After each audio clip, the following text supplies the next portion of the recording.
Politico Politica. Politics for everyone. Before the break, Chike opened up to us about his political journey. But now, on our Project Nigeria segment, he'll be sharing with us his plans for the nation. So, I want you to see Nigeria as a project. How will you go about taking Nigeria from where it is now to the promised land? Let's start with your views on the fourth revolution. So it's important to explain what the fourth industrial revolution is, right? So the world has been through three. You had steam. Steam gave us rail lines and, of course, the ability to transport goods and resources. You had electricity and scientific research, which ushered in power. You've had the digital age, which we're currently in. And of course, the fourth one is artificial intelligence, blockchain, Internet of Things, and all that, right? Augmented reality. AR, VR, yeah, the future that we're walking into. And for me, in fact, that was a huge deciding factor in deciding to run, because I looked at the leaders we have now and realized these people don't understand anything about this, nor where we are headed, right? Especially, I tell people, as people of African descent, we tend to face more discrimination from other races. Now, when you add that to machine discrimination, which nobody seems to talk about, but the truth is people who are coding these machines are coding them with their biases. Now, if we're walking into a future as the largest, most populated continent with young people or workforce who are not prepared, who are ill-prepared, ill-trained, uneducated for that future, what sort of dystopian future are we walking into?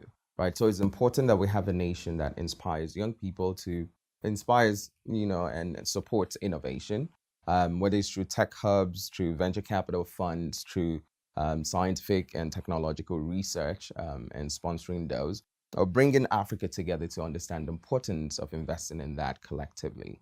So yeah, I think the fourth industrial revolution is something we should be extremely anxious about, one, but also excited about and investing in. Yeah. I like your answer because you already touched on some of my questions. So I'll just try to collapse some of them into one. I mean, we can't talk about a wealthy workforce if they're not healthy. And when it comes to the health statistics, Nigeria is doing very badly. Talk about maternal mortality, infant mortality, life expectancy, and then the youth. Where do we fit into this whole fourth industrial revolution? And definitely education, which is something that you're very passionate about. So I'm basically asking youth, education, and health. Let's go back to my 4-point solution, right? So the way I tend to attack problems is you look at it holistically and try to come up with the right ways to solve problems. So for us, feed the people is one, and that's because we understand that it's like you can't give someone who's hungry a Bible and tell them to go and stomach repent. Infrastructure, basically. Well, I hate to use that word because I think that's part of what has led us into where we are. But understanding the importance of making sure that we lift up 87 million people who live in abject poverty from where they are to a higher place, right? So, and what feeding the people also does for us is it helps us collect data. We're a nation of 200 million people without a centralized data system. That's part of the problem. You cannot provide health insurance for the populace. You cannot provide social infrastructure for the populace if you do not know your populace, right? So it's important that we take data, and feeding them becomes one way to garner the data that we need. Now, beyond that, the next step is investing in our well-being. And this is where education, health, security, environment, infrastructure, all of this is an investing in our well-being. And the reason why that's important is, just like you talked about, it's important to make sure we have a healthy populace, right? Nigerians spend over $1 billion every year on healthcare outside the nation. In fact, our president spends time outside getting healthcare, and that to him is not even an indictment to how poor of a job he's doing, if in no other sector in healthcare, right? So the question is, what do we need to do to make sure that our people have access to healthcare? Whether it's training primary healthcare providers in rural areas, because those are the people that people who live in these communities trust for lack of access to hospitals and all that. But there's making sure that we have urban care centers in our neighborhoods, in our communities, in our local government areas that can provide that access to healthcare that the people need. Whether it's world-class hospital in every capital city across the country that becomes a feeding point for this urban healthcare systems, and making sure we have ambulatory care or emergency systems, 24-hour service that makes sure that people have access to healthcare. And then, of course, people say, well, it will be expensive. Yes, we need to make sure that we have a drug manufacturing sector as well as pharmaceuticals, because part of the reason why healthcare is expensive in Nigeria is medication, right? So if we have drug manufacturing plants and industries here that can, create generic medication that becomes affordable for the people, then it becomes a little easier for us to afford the medications that we need. So when we talk about security, once again, the holistic approach is important. When we look at our police force, we have just about 350,000 policemen guarding 200 million people. By UN standards, it should be 1 to, I think, 450 people, which means we need about 1.5 to 2 million policemen, which we definitely So we need don't manpower. have. We do.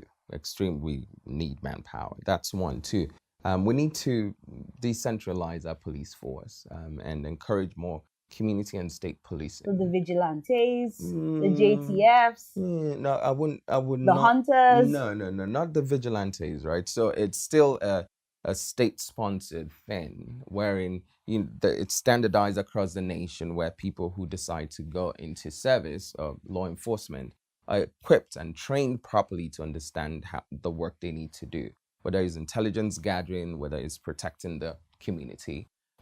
So it's vigilantes, some people come together and say, yeah, we jungle justice. No, not that. They're trained. They go to school, whether it's 6 months, whether it's 12 months, whether it's 18 months of training that qualifies you to understand what security means in your community.